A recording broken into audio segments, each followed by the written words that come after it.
આજે વાત કરવી છે કચ્છની ધરતીનો કાળો નાગ ગણાતા બહારવટિયા જેસલ જાડેજાની। અંજાર તાલુકાનું ગામ જેસલને ગરાસમાં મળ્યું, પણ ગરાસના હિસ્સામાં વાતો પડતા જેસલ બહારવટે ચડ્યો હતો। પણ એકવાર બાપીના કડવા વેણે આ જાડેજાના અભિમાનને તહેસ નહેસ કરી દીધો હતો। જે કહ્યું એ કરી બતાવવા જેસલ જાડેજા નીકળી પડે છે અને સૌરાષ્ટ્રમાં હાલતા હાલતા મોરબીથી સરા અને સરાથી થાન પછી સોનગઢના સીમાડે પહોંચે છે। સૌ ભજનમાં વ્યસ્ત ત્યાં જેસલ પાણીદાર તોરી ઘોડી પાસે પહોંચે છે। ઘોડી ઉછળકૂદ કરવા લાગી અને ખીલ્લો નીકળી જાય। રખેવાળો આવી ખીલ્લો ખૂંપે, પણ ઘાસમાં છુપાયેલ જેસલ જાડેજાની હથેળીને આર પાર થઈ ખીલ્લો જમીનમાં બેસી જાય છે, પણ મોઢામાંથી એક આહ પણ ન નીકળે એ જેસલ જાડેજા। ફરીવાર આમ થયું અને રખેવાળ આવીને જોવે ત્યાં ખીલ્લો લોહીથી રંગાઈ ગયો હોય। ત્યારે જેસલ કહે છે, હું કચ્છનો બહારવટીયો છું। અને ત્યાં જ કાઠીરાજ આવે છે અને પૂછે કે તમે શું લેવા આવ્યા છો?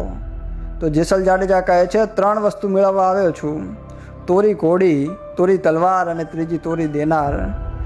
કાઠીરાજ આપી દે છે અને જેસલ જાડેજા કચ્છ તરફ દરિયા માર્ગમાં વહાણમાં જેસલ અને તોરણ બેઠા અને મધદરિયે વાદળો ચડી આવ્યા।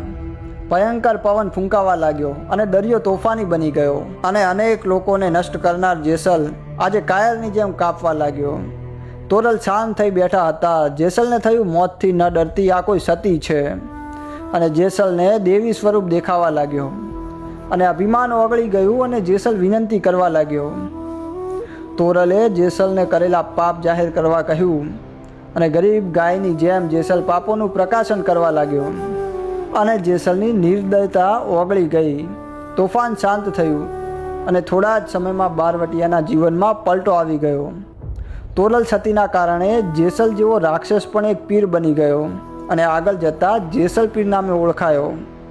જ્યારે જેસલ અને તોરલની સમાધિ ભેગી થશે ત્યારે આ દુનિયામાં પ્રલય થઈ જશે અને દુનિયાનો નષ્ટ થશે એવી લોકમાન્યતા છે।